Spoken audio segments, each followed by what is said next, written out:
I never wanted to go to that damn dinner. Corporate events are my personal hell. $1,000 a plate exercise in feigned interest and veiled ambition. It's a glittering, soulless ballet where everyone is sizing each other up, smiles as sharp and predatory as a shark's teeth. But Evelyn had insisted. It's important for my career, Julian. It's the Apex Ventures annual gala. Just one night, please. That one night changed everything. My name is Julian Vance. For the past 5 years, in the gilded canyons of New York's financial district, I've been known simply as Evelyn's husband. I am the quiet man in the slightly ill-fitting suit, a deliberate choice, nursing a single malt whiskey at the edge of the room, while my superstar wife works her magic. The man who, by all appearances, has nothing better to do than tag along, a silent, unremarkable accessory to her brilliance. If they only knew. The Grand Sterling Hotel ballroom was a cliché of opulent excess.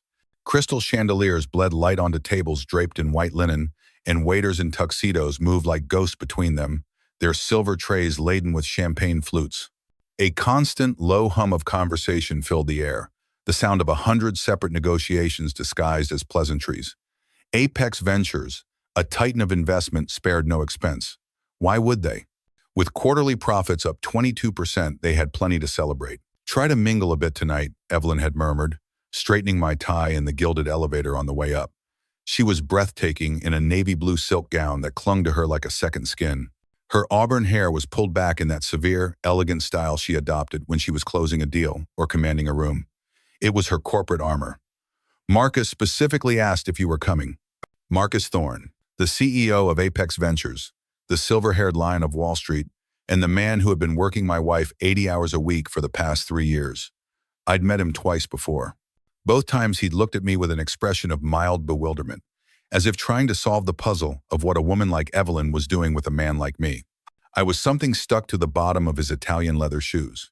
"Did he now?" I said, raising an eyebrow. "And why would the great Marcus Thorne care if I showed up?" Evelyn sighed. It was a familiar sound, a small, weary exhalation that always meant I was being difficult again. "Because he's my boss, Julian, and it's polite. This promotion to executive VP is almost mine.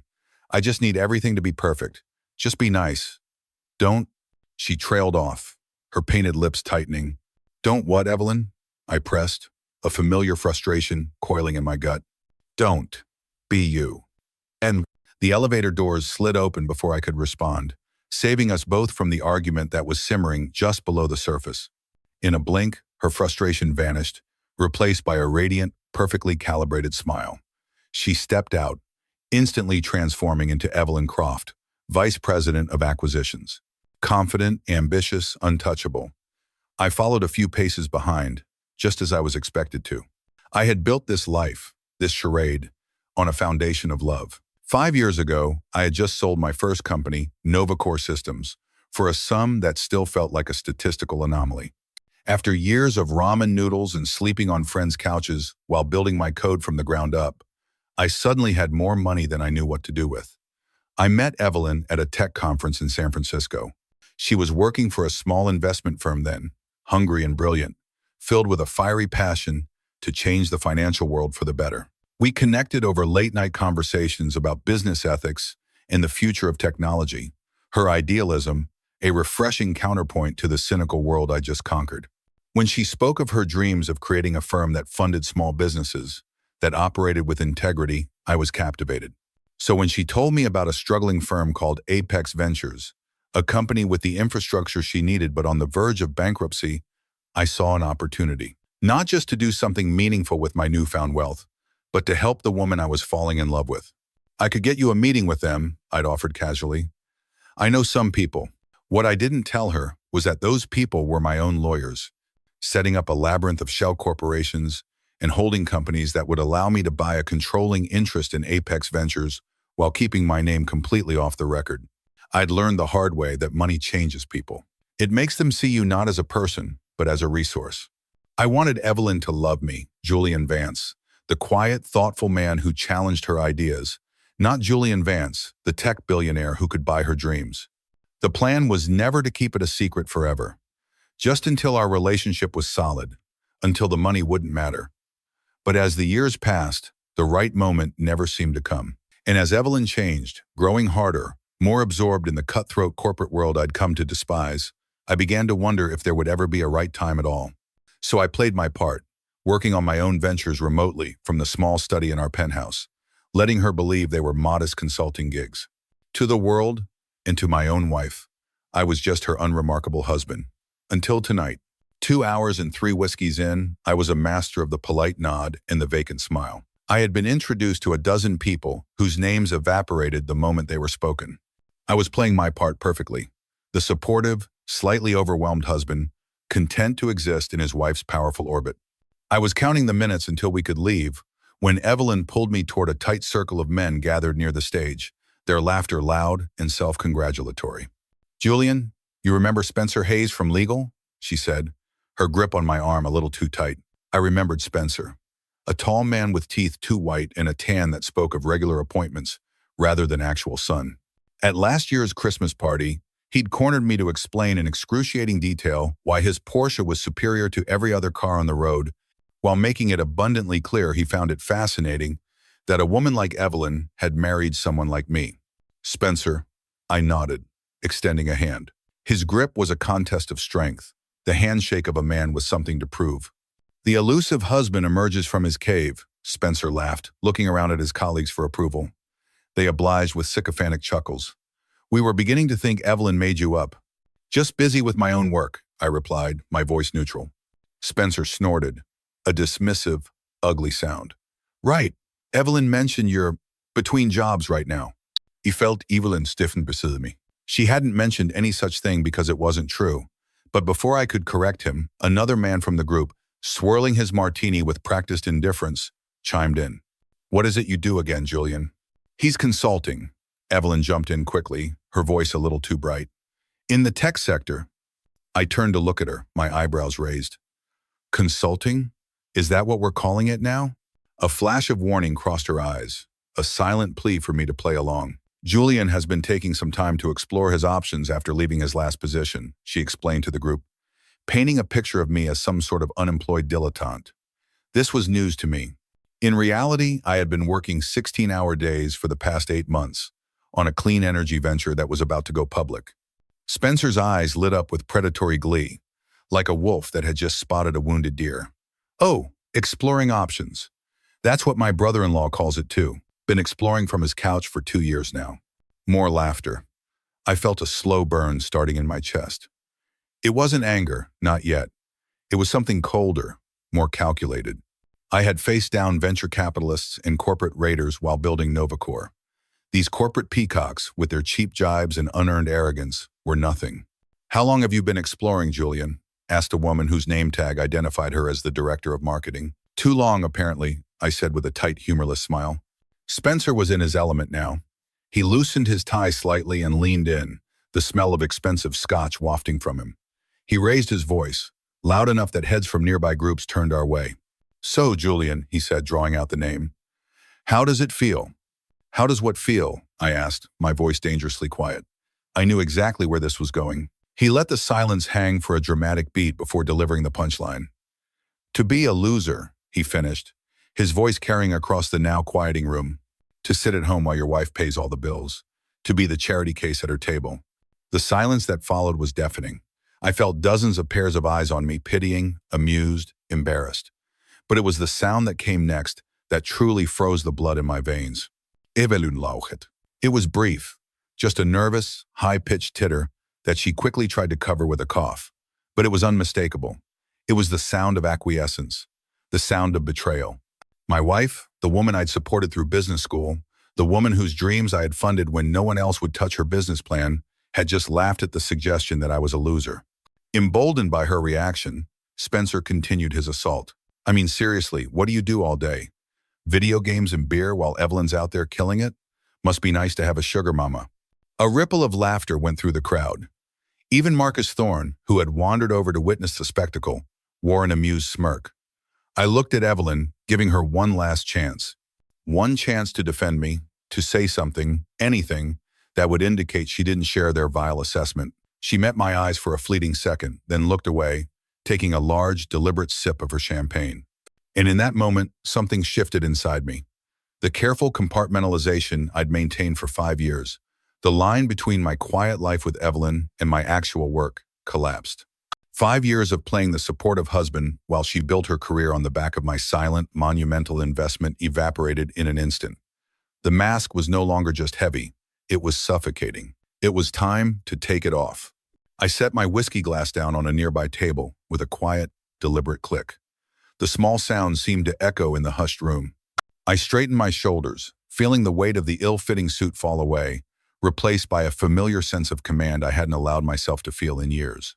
"You know, Spencer," I said, my voice steady and carrying easily in the silence, "that's a fascinating question. How does it feel to be a loser?" Spencer's smirk widened. He thought I was about to embarrass myself further, to dig my own grave. He was wrong. I turned my gaze away from him, letting it land directly on the CEO, Marcus Thorne.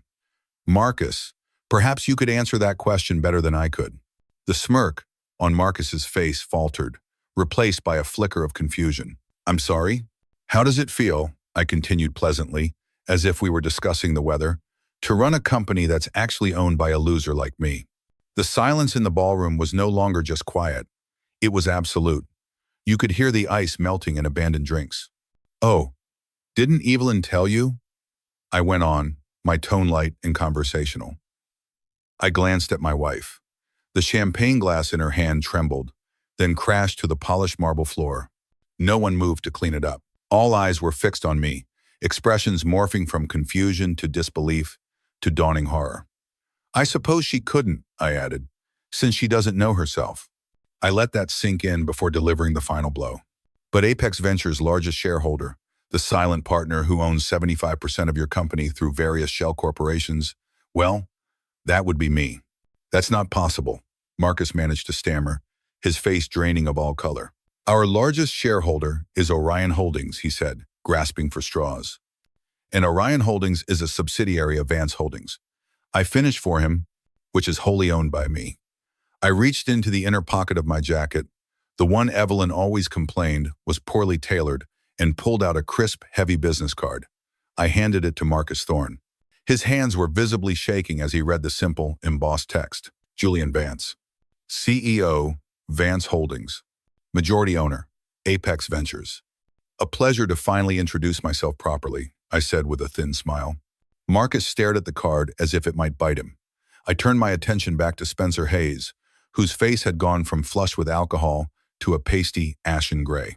"To answer your question, Spencer," I said, my voice now laced with ice, "being a loser feels remarkably like watching a man unknowingly insult his ultimate boss in front of his entire peer group. I'd imagine it's quite similar to how you're feeling right now." The silence was a physical presence, pressing in on everyone. I finally looked at Evelyn. Her expression was a kaleidoscope of shock, terror, and a dawning, horrifying comprehension. The carefully constructed world she had built for herself was fracturing around her. "Honey," I said, the word tasting like poison on my tongue, "I think I've had enough socializing for one night. I have an early meeting tomorrow with my lawyers. About Apex Ventures, actually. Fascinating coincidence." Without waiting for her response, I turned and walked toward the grand exit. The crowd parted for me like the Red Sea. As I reached the doors, I couldn't resist one parting shot. I turned back to the frozen tableau of corporate ambition. "By the way, Marcus," I called out, my voice echoing slightly, "we should discuss those creative accounting practices you've been using for the offshore accounts. My auditors found some discrepancies that make for very interesting reading." I offered him a final, chilling smile. "See you in the boardroom." The heavy doors closed behind me, cutting off the explosion of voices that erupted in my wake. In the blessed, sudden quiet of the hotel corridor, I pulled out my phone and dialed a number from my favorites. It connected on the first ring. "It's done," I said. "Initiate Plan B, tomorrow morning." Clara Jenkins' voice came through, crisp and professional, as always. "Everything is ready, Mr. Vance. The board members have been notified of an emergency session. Legal has the paperwork prepared, and the evidence is all documented and ready to present. Marcus Thorne doesn't stand a chance." Oh, Clara had been my eyes and ears inside Apex for 2 years. A brilliant financial analyst whose talents had been consistently overlooked by Marcus and his boys' club leadership. She had been the one to discover their embezzlement scheme, carefully documenting every fraudulent transaction while they dismissed her as just another ambitious young woman who didn't understand how things really worked. "See you tomorrow then," I said. "And Clara, good work." I hung up and walked to the elevator, feeling lighter than I had in 5 years. The charade was finally over. The mask was off. And the real work was just beginning. I didn't go home. Not to the sleek, minimalist penthouse overlooking Central Park that Evelyn had decorated, the one that always felt more like a showroom than a home. Instead, I went to my office, my real office.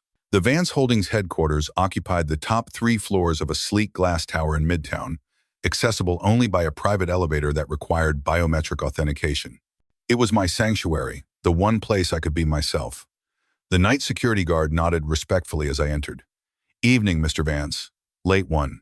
"Big day tomorrow, Joe," I said, loosening my tie. In my office, with the glittering panorama of the city spread out before me, I poured myself a proper drink and pulled up the files Clara had compiled. The evidence was damning. Marcus Thorne and several other senior executives had been siphoning millions from Apex Ventures into personal accounts through an elaborate scheme of fake consultancy firms and inflated contracts. What had started as my secret gift to Evelyn, buying Apex to give her a platform for her ambitions, had turned into a cesspool of greed and corruption. And she, my brilliant, idealistic Evelyn, had changed with it. The woman who once talked passionately about ethical investing now boasted about hostile takeovers. The person who wanted to help small businesses now specialized in dismantling them for parts. Somewhere along the way, she had become the very thing she once despised. And I had funded it all. My phone buzzed incessantly with texts. "Evelyn, where are you? We need to talk." "What the hell was that?" "Julian, please come home. This is ridiculous. If this is some kind of sick joke, it's not funny." I set the phone aside without responding.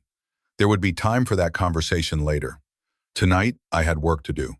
By 3 a.m., everything was in place. Only then did I head home, ready to face the storm. The penthouse was dark when I arrived, but I knew she was awake. I could feel her presence in the stillness, an electrical charge in the air. She was sitting in the living room, still in her navy blue gown, a half-empty bottle of wine on the coffee table. When I switched on a lamp, she squinted up at me, her makeup smudged, her eyes red-rimmed. "Is it true?" she asked, her voice raspy. I nodded, setting my keys on the console table. "Every word." End quote. "You own Apex Ventures?" Her voice was a whisper of disbelief. 75% of it? And you never thought to mention this small detail? "To your wife?" "The wife who's been working there for 5 years?" I countered, my voice sharper than I intended. "The wife who laughed when her colleagues called me a loser?" Evelyn flinched. I didn't laugh. "Yes, you did," I said coldly. Just a little chuckle, but it was enough. "It told me everything I needed to know about how you see me, Evelyn. About what I really am to you." "That's not fair." I was nervous. Spencer was being an ass, and I didn't know how to react. I walked to the floor-to-ceiling windows, looking out at the city lights. Our reflections were superimposed over the skyline. Me standing tall and apart, her hunched and small on the couch. It seemed fitting. "Do you know why I bought Apex in the first place?" I asked quietly. She didn't answer. "Because you had a vision for it, a force for good. You wanted to change things." "I still do," she protested weakly. I turned to face her. "No, you don't. You haven't for a long time. Now you're just another shark, circling for the kill. And worse, you're helping Marcus Thorne steal from the company while you do it." Her face paled. "What are you talking about?" "The offshore accounts, the fake contracts, the embezzlement." "Please, Evelyn," I begged, a part of me still foolishly hoping. "Please tell me you didn't know." Something flickered across her face too quick to identify. Guilt? Fear? Then it was gone, replaced by a mask of indignation. "Of course I didn't know. How could you think I'd be involved in something like that?" I wanted to believe her, but I'd seen too many suspicious transactions that had passed through her department. I'd seen her change. "There's a board meeting tomorrow morning," I said, changing the subject. "Marcus is out. So are most of the executive team. We're cleaning house." She stood up suddenly, swaying slightly. "You can't do that." "I can, and I am. Apex is going back to its original mission, the one you used to believe in." "This is about me, isn't it?" she demanded, her voice rising. "You're punishing me because of what happened tonight, because of one stupid laugh." I studied her for a long moment, this woman I had loved enough to buy a company for. When had she become this stranger? No, Evelyn, this is about doing what's right. Apex has lost its way, and I'm fixing it. Her face contorted with anger. So that's what this is really about. Your ego. You couldn't stand that I was successful on my own, so you had to come in and remind me it was all because of you. I laughed, a harsh, humorless sound. If I cared about credit, don't you think I would have taken it sometime in the past 5 years? I stayed silent because I wanted you to feel like your success was your own. I wanted you to be happy. Well, congratulations, she spat. I was happy, until you decided to blow everything up. Then she slapped me. The sound cracked through the silent apartment like a gunshot. I didn't move, didn't even raise a hand to my stinging cheek. I just looked at her. Get out, she whispered, her voice trembling with rage. This is my apartment, Evelyn, I reminded her gently. My name is on the deed, like the company, like the car you drive, like the clothes you're wearing. All provided by the loser you married. Her face crumpled. The anger gave way to something more calculated. Tears welled in her eyes, a tactic I had seen her use in negotiations. Julian, please. I'm sorry. We can fix this. We've always been a team. Have we? I asked. Because from where I'm standing, teams don't laugh when one member is being humiliated. Teams defend each other. I pulled away from her touch. It wasn't meaningless, Evelyn. It was revealing. I walked to our bedroom and quickly packed an overnight bag. When I returned, she was standing frozen in the living room. The board meeting is at 9 a.m., I said, heading for the door. You don't need to attend. Am I? Are you firing me too? She whispered. I paused with my hand on the doorknob. That depends entirely on whether you were involved in the fraud. Julian, she called out as I opened the door. I do love you. That part was never a lie. Oh. I looked back at her one last time. Beautiful, ambitious Evelyn, who had once been my entire world. Perhaps, I said softly, but it wasn't enough. The door closed behind me with a quiet click that sounded more final than any slam ever could. The Apex Ventures boardroom was a tomb. 14 men and women sat around the polished mahogany table, their expressions ranging from shock to outrage as the last slide of Clara Jenkins's presentation faded from the screen. Marcus Thorne sat at the far end opposite me, his face a mask of controlled fury. This is a witch hunt, he said finally, his voice booming in the silence. These so-called irregularities have perfectly reasonable explanations. Such as, I asked mildly, such as standard business practices that someone with your background might not understand. He sneered, trying to rally support by painting me as a tech world outsider. My background, I said, my tone conversational but carrying the weight of steel, includes founding and selling a billion-dollar tech company, serving on the boards of 7 Fortune 500 companies, and personally overseeing investments worth more than this firm's entire portfolio. But please, enlighten me about these standard practices that involve moving company funds to personal accounts in the Cayman Islands. His jaw tightened. Those accounts are investment vehicles for your yacht? Clara cut in, her voice crisp. A new slide appeared on the screen, showing a photograph of Marcus's recently acquired 120-foot luxury vessel. And your house in Provence? And your daughter's wedding last summer, which cost just under what Apex reported as consulting fees to a firm that consists of nothing but a P.O. box registered to your brother-in-law? More photos flashed on the screen. The French villa, the lavish wedding, irrefutable proof. I stood up.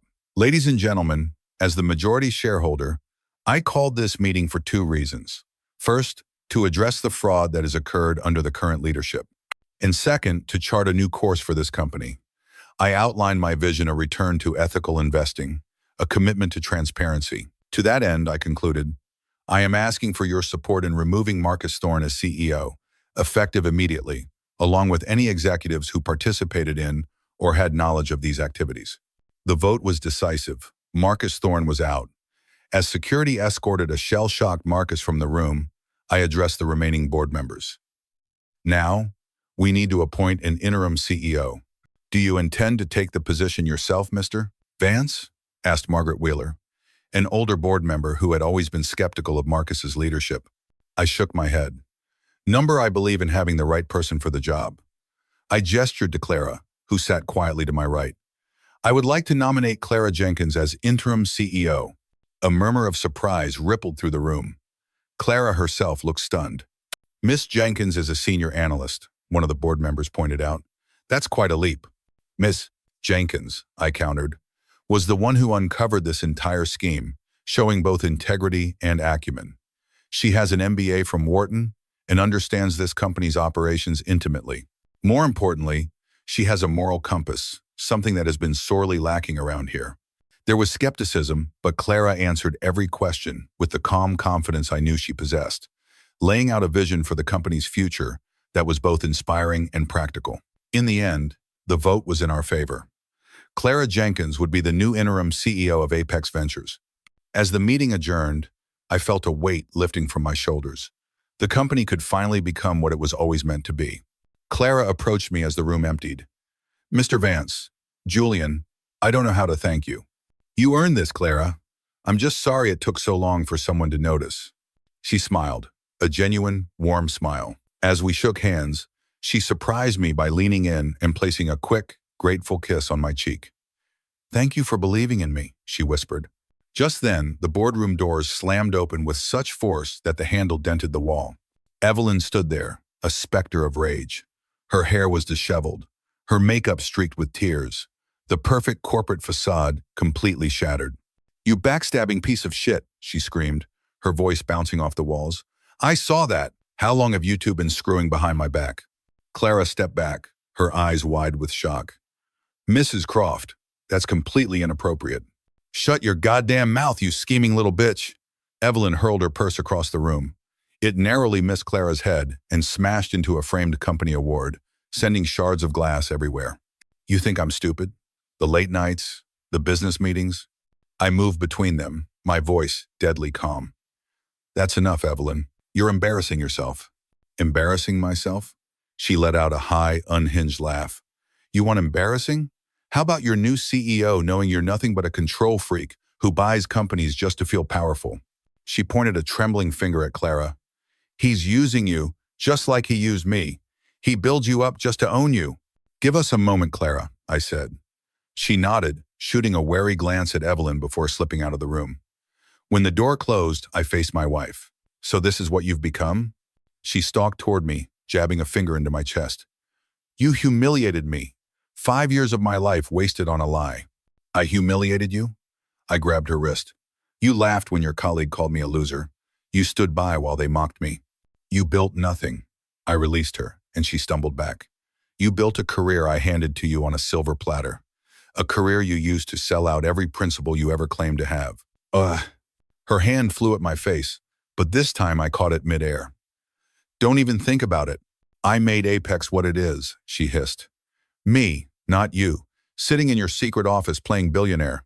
Tell me something, Evelyn, I said, my voice dropping to a dangerous whisper. Did you know about the fraud? Because my investigators found some very interesting transfers from those offshore accounts to a separate one. In your name. Her face went white beneath the makeup. That's a lie. So I pulled out my phone and showed her the bank statements. A wire transfer for $300,000. Her name, her signature.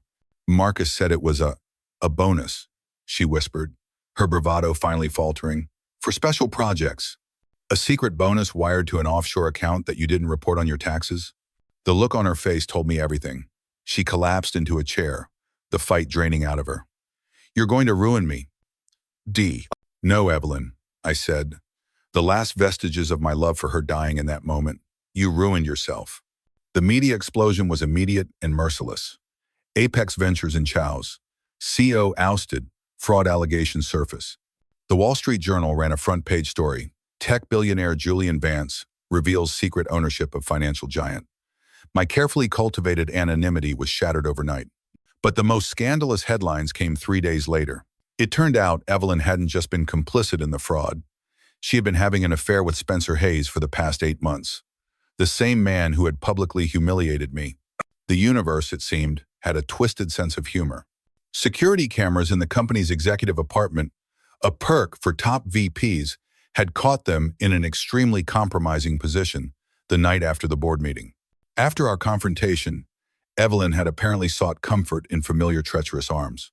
When confronted, Spencer, ever the survivor, immediately threw her under the bus. In a recorded statement that was somehow leaked to the press, He claimed Evelyn had initiated everything. She said it was the perfect setup, he told investigators. Vance was so busy playing secret billionaire he never noticed what was happening right under his nose. She had Marcus wrapped around her finger too. She was the one who expanded the fraud scheme. Oh, I was reviewing this statement in my office when my phone rang. It was Clara. "You need to see this," she said, her voice grim. "Checking your email now." I opened the email she just sent. It was a series of screenshots of encrypted messages between Evelyn and Marcus, retrieved from the company servers.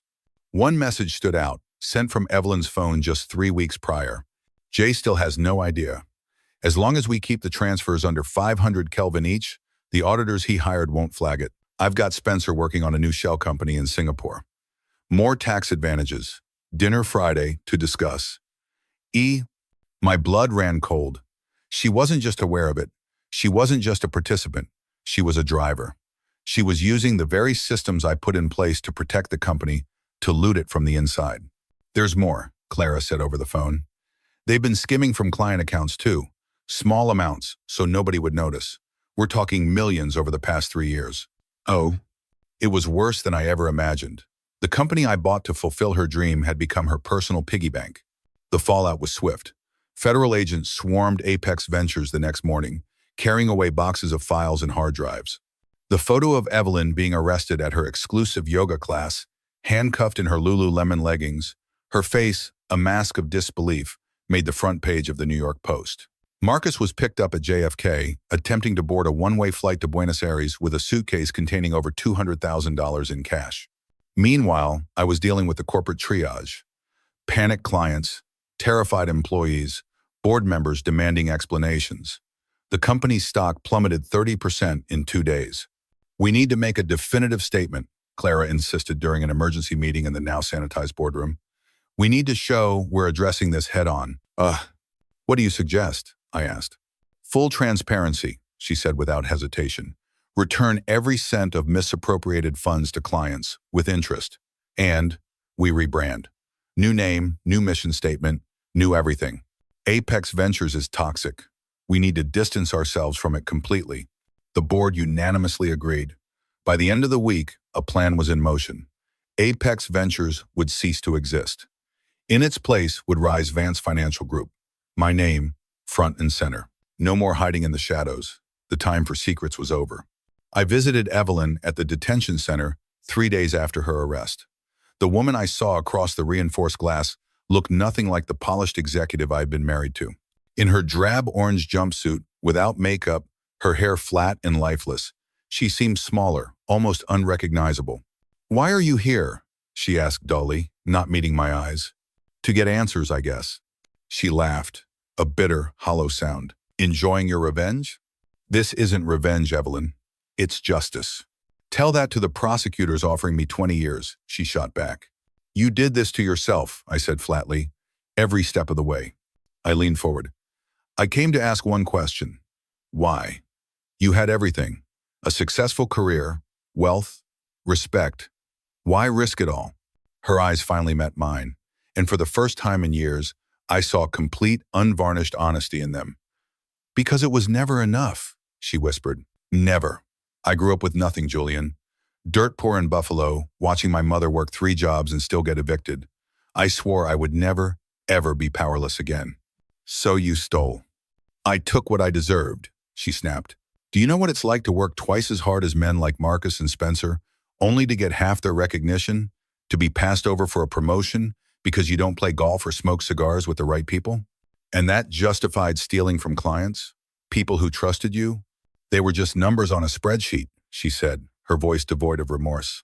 "And us?" I asked, the question I was most afraid of. Was I just a number 2, part of the scheme? Something flickered across her face, pain, maybe even regret. "Not at first," she said quietly. "In the beginning it was real. You were different, brilliant, but kind. You weren't threatened by my ambition. When did it change?" "Gradually. When I realized you were holding parts of yourself back, keeping secrets." She gave a bitter laugh. "Ironic, isn't it? I was angry at you for hiding things from me, while I was stealing millions behind your back. And Spencer?" Her face hardened. "A means to an end. He had connections I needed, and he was easy to manipulate. Men like him always are, so convinced of their own brilliance, they never see they're being used. I stood up. The conversation was over. There was nothing left to say. The divorce papers are being filed today. My lawyers will contact yours. Julian, she said, her voice cracking as I turned to leave. What's going to happen to me? I looked back at the stranger I'd shared a bed with for 5 years. You're going to prison, Evelyn, for a very long time. You could help me, she pleaded, desperation creeping into her voice. Speak to the prosecutors. Tell them I cooperated. Did you? I will. I'll tell them everything. I considered it for a moment. I'll tell them you came clean. That's all I can do. A flicker of hope in her eyes, then she ruined it. And us? Is there any chance? No, I cut her off, my voice final. That's over, completely and forever.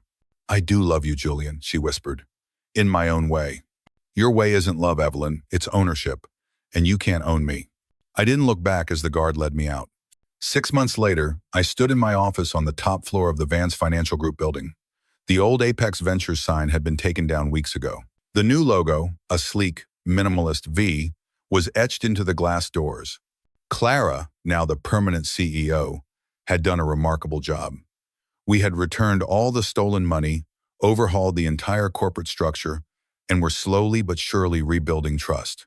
Our mission statement, displayed prominently in the lobby, was simple: integrity above all. My divorce was finalized. Evelyn had taken a plea deal, cooperating fully in exchange for a reduced sentence of 7 years in a federal prison. Marcus and the others received much longer sentences. Spencer, for his cooperation, got off with probation and disbarment. My phone buzzed. It was a text from Clara. First profitable quarter post rebrand. We did it. I smiled, a genuine smile this time. I walked to the window, looking out at the endless expanse of New York City. The sun was setting, painting the sky in hues of orange and gold. For 5 years, I had lived in the shadows, wearing a mask to protect a love that turned out to be an illusion. Now, the mask was gone. The charade was over. For the first time in a very long time, standing here in the light, I was finally completely myself. And it felt like freedom.